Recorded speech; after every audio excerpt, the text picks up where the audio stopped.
Alors aujourd'hui, on va se plonger dans une histoire assez fascinante qui nous vient tout droit de 1896. On va décortiquer ensemble un rapport de l'époque qui raconte un conflit en Lorraine. Imaginez un peu le tableau. D'un côté, une toute petite œuvre de charité. Et de l'autre, de l'autre, on a la puissante hiérarchie de l'Église.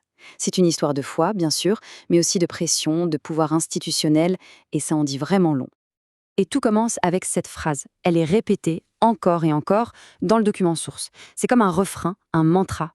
Les sacrements et toujours les sacrements. C'est la clé de voûte de toute l'affaire, le fil rouge qu'on va suivre pour tout comprendre. On se replace donc dans le contexte. Fin du 19e siècle, en pleine Lorraine rurale. Une institution caritative modeste, un orphelinat dirigé par une femme, se retrouve en confrontation directe avec l'évêque. C'est vraiment le combat de David contre Goliath. Et c'est comme ça que les gens de l'époque le voyaient déjà. Bon, voilà comment on va dérouler cette histoire. D'abord, on va voir qui sont les acteurs en présence. Ensuite, comment la pression a commencé à monter. Et surtout, quel est l'événement qui a vraiment mis le feu aux poudres. Après ça, on verra l'accusation centrale du rapport, avant de terminer sur la stratégie de riposte qui a été mise en place. C'est parti. Ok, première étape. Une œuvre de charité assiégée. Pour bien comprendre, il faut d'abord savoir qui est qui dans cette histoire. Les rôles tels que décrits dans le rapport sont très clairs. On a d'abord Catherine Filjong, la fondatrice, qu'on appelle la voyante. À ses côtés, l'abbé Mayer, son soutien spirituel, qui est très vite perçu comme un obstacle par l'autorité.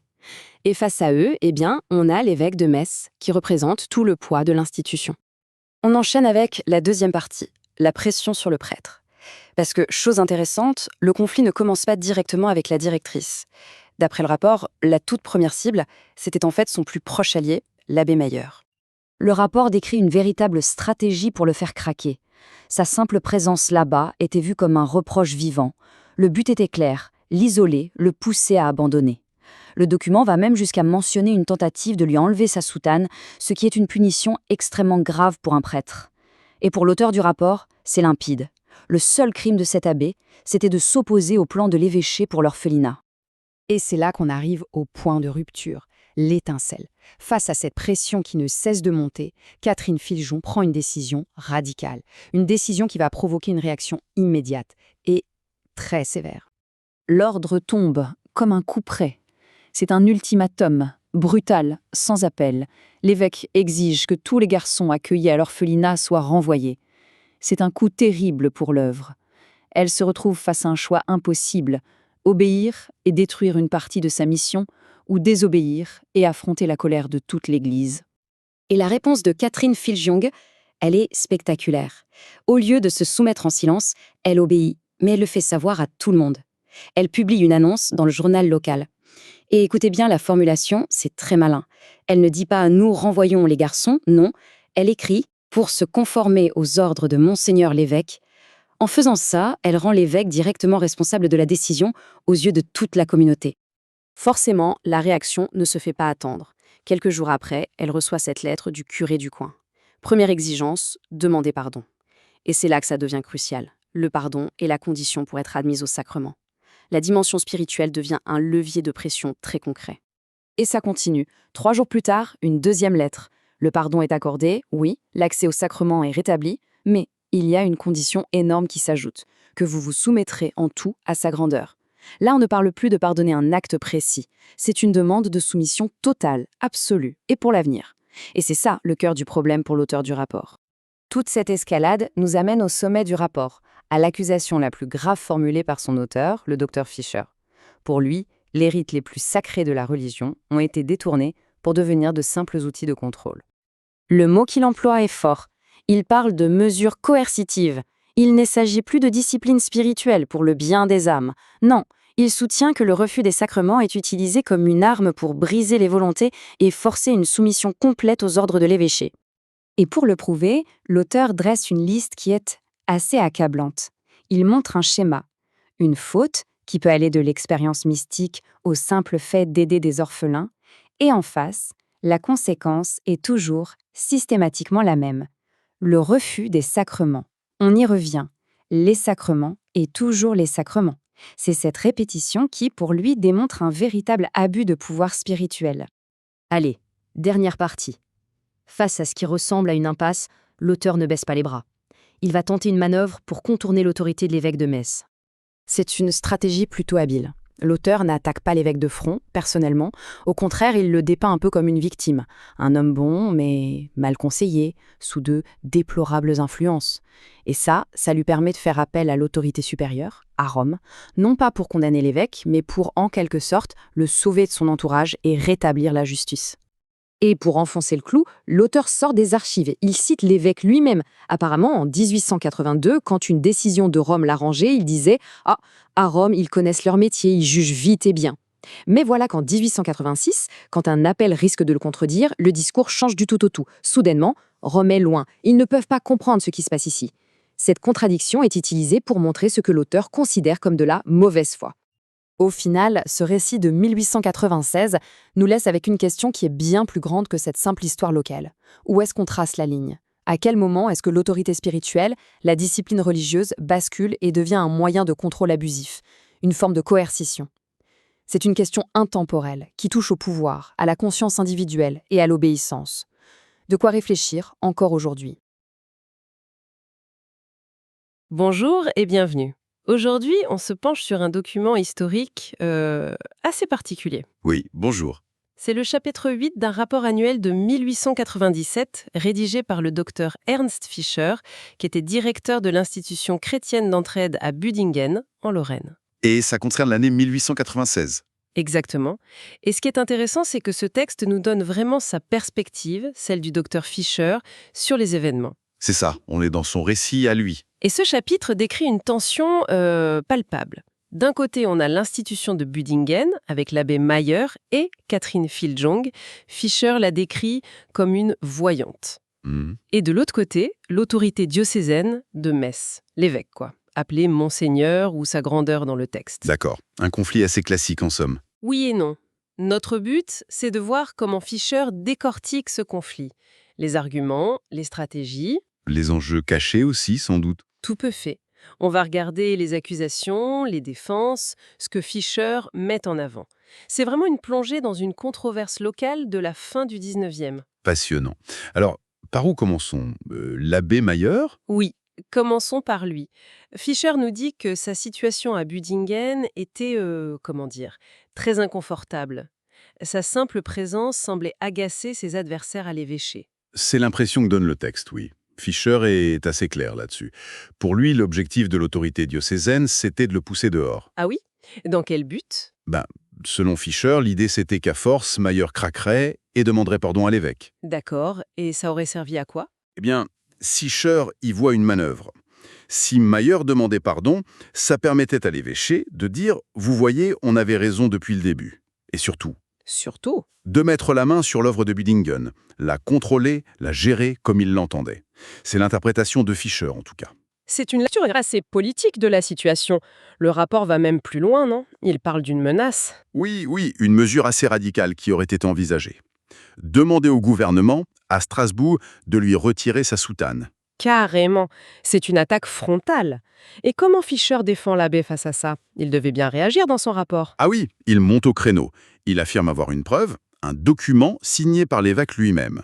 Une preuve de quoi? Une attestation disant que l'abbé Mayer n'était pas suspense, c'est-à-dire pas suspendu de ses fonctions de prêtre. C'est un argument de poids, juridiquement parlant, dans ce contexte ecclésiastique. D'accord. Et les accusations d'immoralité? Il les balaye. Il rappelle des témoignages positifs plus anciens, qu'il avait déjà mentionnés. Pour Fischer, le vrai problème, le scandale pour l'évêché, ce n'était pas une question de mœurs. C'était quoi alors, selon lui? C'était sa résistance, sa défense acharnée de l'œuvre de Budingen contre ce que Fischer appelle les plans avoués de l'évêché. Donc pour Fischer, c'est la loyauté de Mayer à l'œuvre qui est la clé du conflit. Exactement. Et ce qui est intéressant aussi, c'est la confiance qu'il affiche envers les autorités civiles. Ah oui? Comment ça? Il parle de l'administration, du prince, on est en Alsace-Lorraine annexé, faut le rappeler, comme de gens attachés au droit chemin, qui soutiennent les bonnes œuvres. Il pense qu'il pourrait intervenir. Disons qu'il semble croire que si ces autorités civiles comprenaient vraiment la situation, elles ne laisseraient pas faire des choses qu'ils jugent injustes contre Mayer. C'est presque un appel du pied, pour opposer une forme de justice civile à l'autorité ecclésiastique. Une dynamique intéressante pour l'époque et le lieu. Passons à Catherine Filjong, l'autre figure centrale. Fischer dit qu'elle a obéi à un ordre direct de l'évêque. Oui, elle a obéi à l'ordre de renvoyer les garçons de son établissement. Elle l'a fait donc. Oui, et pour que ce soit clair, elle a même fait publier une annonce dans la Gazette de la Lorraine. Une annonce... pour dire quoi? Pour dire qu'elle agissait pour se conformer aux ordres de Monseigneur l'évêque. C'était très explicite, sans doute pour éviter toute mauvaise interprétation de sa part. On pourrait penser que ça calmerait le jeu, cette obéissance publique. Mais apparemment, non, d'après Fischer. Pas du tout, au contraire. Ça a mis le feu aux poudres, si on veut. Elle reçoit une lettre assez sèche Une lettre de qui? du curé de Maxstadt, un certain monsieur Emel. Mais il précise bien qu'il écrit au nom de l'évêque. La lettre date du 23 décembre 1886. Et que lui reproche-t-on? 2 choses. Et il faut qu'elle demande pardon pour les 2. Premièrement, l'annonce publiée, jugée compromettante et trop bruyante. Compromettante? Bruyante? C'est étrange comme reproche pour une annonce qui ne fait qu'obéir. Oui, c'est l'interprétation de l'évêché, rapportée par Emel. L'idée, c'est que ça attirait trop l'attention sur l'affaire, d'une manière qui ne leur plaisait pas. D'accord. Et le deuxième reproche? Là, c'est plus personnel. On lui reproche d'avoir utilisé le mot « persécution » dans une lettre privée qu'elle avait écrite avant, à ce même curé, Emel. Ah oui, Pour parler de quoi? pour décrire ce qui arrivait à l'abbé Mayer et aux enfants expulsés. Et donc, elle devait demander pardon pour l'annonce et pour ce mot « persécution ». Et la conséquence, si elle ne le faisait pas? C'était une condition ajoutée pour qu'elle puisse retrouver l'accès au sacrement. Elle en était déjà privée, apparemment. Donc les sacrements comme moyen de pression, déjà à ce stade. Et elle fait quoi, Catherine Filjong? Elle obéit encore. Elle écrit à l'évêque. Elle explique pour l'annonce, elle s'excuse pour le mot « persécution Et l'évêque accepte. ». Une deuxième lettre du curé Emel, datée du 26 décembre, le confirme. Les excuses sont acceptées, elle peut de nouveau recevoir les sacrements. Mais, Il y a un mais. oui, un gros mais, une nouvelle condition, il faut qu'elle se soumette désormais en tout à sa grandeur. En tout. C'est énorme comme exigence. Une obéissance totale, C'est ça. sans réserve, Et là, Fischer, dans son rapport, il explose, pour ainsi dire. j'imagine. Comment il analyse ça? Pour lui, c'est inacceptable. L'annonce anodine, dit-il. Le vrai bruit, c'était le renvoi des enfants, pas l'annonce qui en parlait. Logique. Et le mot persécution? Il le défend, il dit que ça reflétait peut-être l'opinion publique et que, vu les faits, l'expulsion des enfants, le traitement des prêtres, le mot n'était peut-être pas si déplacé. Il justifie son emploi, en quelque sorte. Oui, mais surtout, il questionne la légitimité de tout ça. Refuser l'absolution pour une annonce ou un mot dans une lettre. C'est ça qui le choque. Et cette exigence finale de soumission, complète et en tout, ça lui paraît aberrant et dangereux. Revenons sur ce point des sacrements. Fischer semble vraiment insister là-dessus, comme si c'était une stratégie délibérée. Absolument. C'est un des points centraux de sa critique. Il parle de désinvolture dans le maniement des choses les plus sacrées de l'Église. C'est fort comme expression. Oui, c'est très fort. Et il donne des exemples concrets. Oh que oui. Il en fait une longue liste, pour montrer que ce n'est pas un incident isolé, mais bien une méthode, un système de pression utilisé contre Catherine Filjong et son entourage. Il veut prouver un abus répété. Et quels sont ces exemples? Cette liste, elle dit quoi exactement? Alors, d'après Fischer, on aurait refusé ou menacé de refuser les sacrements, la communion, l'absolution principalement dans toute une série de cas. C'est assez édifiant, hein. Ah, voyons voir. D'abord, à Catherine Filjong elle-même parce que l'autorité niait ses extases. Ensuite, pour la forcer à ne se confesser qu'à son curé attitré. Donc, contrôle du directeur spirituel. Exactement. Aussi, à ses amis si elles allaient voir d'autres prêtres, considérés comme ses soutiens. Ou même à des gens juste parce qu'ils la fréquentaient. Ça va loin. Oui. Et puis, si elle refusait de répondre à des questions sur son âme, sa vie intérieure, ou si elle voulait un autre guide spirituel. Également, comme condition pour ne pas expulser les orphelins. Utiliser les enfants comme moyen de pression. C'est ce que Fischer dénonce. Aussi, si elle ne coupait pas les ponts avec certaines personnes jugées non agréées par l'évêché. Après, il y a l'annonce dans la Gazette, on en a parlé. Oui. Le fait qu'elle se soit plainte de persécution en privé, et même le refus de la première communion aux enfants de l'orphelinat au motif qu'ils vivaient dans une maison qui déplaît. C'est une accumulation assez accablante, telle que présentée par Fischer. On comprend pourquoi il parle de système. C'est ça. Il utilise cette phrase choc. les sacrements et toujours les sacrements, pour marteler l'idée d'une répétition, d'un outil utilisé sans cesse pour contrôler et contraindre. C'est clairement une dénonciation d'abus spirituels selon lui. Abordons maintenant l'argument de l'obéissance particulière. Certains auraient pu dire « oui, mais elle est extatique, elle doit une obéissance spéciale ». Comment Fisher gère ça? Il nuance beaucoup. Il reconnaît qu'une personne sur une voie mystique doit une certaine soumission à son directeur spirituel, oui, pour les choses de son âme, dit-il. D'accord. Il admet aussi que l'évêque peut intervenir si une personne est en ravissement, en extase, pour la rappeler au sens. Une sorte de vigilance épiscopale. Il concède donc une autorité spirituelle de l'évêque. Mais où est la limite pour Fisher? Ah, la limite est très nette. Et c'est là que ça devient crucial pour sa défense. Il affirme que l'évêque n'a aucun droit de s'immiscer d'autorité dans l'intime de leur conscience. L'intime de la conscience, donc, sanctuarisé. Exactement. Il dit aussi que l'évêque ne peut pas interdire les extases elles-mêmes. Il cite même une tentative en ce sens par un certain Monseigneur Dupont en 1873. Et surtout, pour Budingen, l'évêque ne peut pas réglementer leurs bonnes œuvres. Ah, ça c'est capital pour l'institution. Oui. Il cite même un Monseigneur Salua qui aurait dit que les laïcs ont liberté entière pour leurs œuvres de charité, même si l'évêque n'est pas d'accord. Donc une distinction claire entre le spirituel et le temporel de l'œuvre, en quelque sorte, Exact. et il craint que cette distinction ne soit pas respectée. Précisément, il pousse le raisonnement pour montrer le danger. Il dit « Catherine Filjung est laïque. Si on accepte que l'évêque exige tout ça d'elle, Oui, imposer un confesseur, dire qui accueillir ou non, contrôler les amis, la correspondance, les opinions privées, tout ça sous menace de priver des sacrements. alors, Alors on pourrait l'exiger de n'importe quel fidèle laïque. Et ça, pour Fisher, c'est pas admissible. Il trouve que ça montre la pauvreté, la faiblesse des arguments de départ, qui voudraient justifier une telle emprise de l'évêque. c'est un argument par l'absurde, en effet. Avec à la fin du chapitre, Fisher évoque l'évêque en place au moment où il écrit, en 1897. C'est Monseigneur Fleck, c'est ça? Oui, Monseigneur Fleck. Et le ton de Fisher est assez intéressant. Nuancé. C'est-à-dire, Il n'est pas frontalement hostile. non, pas directement. Il le décrit comme une nature équitable et loyale, quelqu'un qui aime le droit et la justice. Il lui reconnaît même du courage par le passé, Mais alors, comment explique-t-il les actions qu'il dénonce? par l'influence. Il dit que Monseigneur Fleck est sur des chemins perdus, des routes si étranges, mais à cause de déplorables influences. En gros, son entourage le manipulerait, Pour quelle raison? pour qu'il ne désavoue pas son prédécesseur.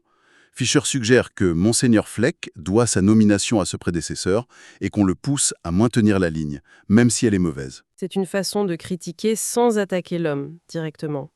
Et il garde espoir, hein. Oui, il exprime l'espoir qu'un jour, Monseigneur Fleck saura revenir, qu'il verra clair.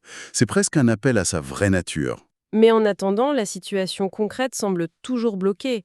Fisher raconte une rencontre récente, non? Oui, une rencontre entre des compagnes de Catherine Filjong et l'évêque. Et le compte-rendu qu'en fait Fisher n'est pas très optimiste.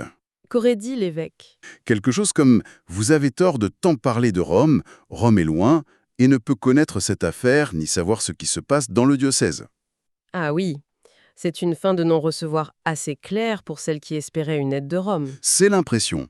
Une douche froide. Et Fisher, comment il interprète cette phrase « Rome est loin » ? Il ne doit pas être d'accord. Il y voit même une preuve que l'évêché n'est pas si sûr de son bon droit. Comment ça? Il oppose cette phrase à une autre, qui aurait été dite en 1882 par le coadjuteur, probablement Monseigneur Fleck, avant qu'il ne soit évêque titulaire. Et qu'aurait-il dit en 1882? Le contraire. Après une tentative de conciliation qui avait, semble-t-il, tourné à l'avantage de l'évêché, il aurait dit « À Rome, on a l'habitude de ces choses. On a bien vite fait de les connaître et de les juger. » Donc en 1882, Rome juge vite, et en 1886, Rome est loin et ne peut savoir. Exactement. Pour Fisher, ce changement radical de discours prouve que l'évêché sent que le vent a tourné et qu'un jugement de Rome ne leur serait plus favorable. C'est une interprétation habile. Malgré ce discours décourageant de l'évêque, Fisher termine son rapport sur une note d'espoir, n'est-ce pas? Toujours tourné vers Rome. Oui, absolument. Il conclut par une sorte de profession de foi en Rome. Il dit croire que Rome est toujours dans Rome, qu'elle reste fidèle à sa mission de justice. Il garde confiance. Oui, il se dit convaincu que Rome défendra l'opprimé et commandera la justice et la réparation.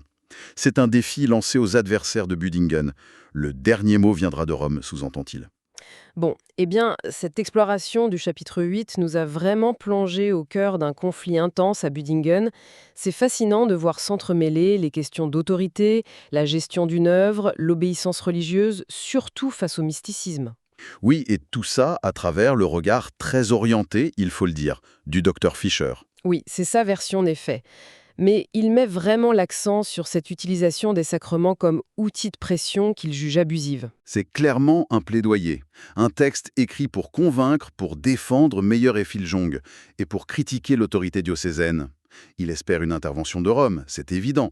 Ce rapport est une pièce dans son combat. Et pour conclure, une question qui reste en suspens peut-être, puisqu'on n'a que la version de Fischer ici, avec ses mots forts comme persécution. Hmm. On peut se demander comment cette lutte de pouvoir local, telle qu'il l'a décrit, a pu affecter non seulement l'œuvre elle-même, mais aussi la façon dont les expériences de Catherine Filjong, ses extases, ont été vues, interprétées. Et peut-être instrumentalisé par les uns et les autres dans ce contexte très tendu de 1896. Exactement. Ça laisse matière à réflexion sur l'interaction entre pouvoir ecclésiastique, charité et expérience spirituelle à cette époque. Tout à fait, une affaire complexe.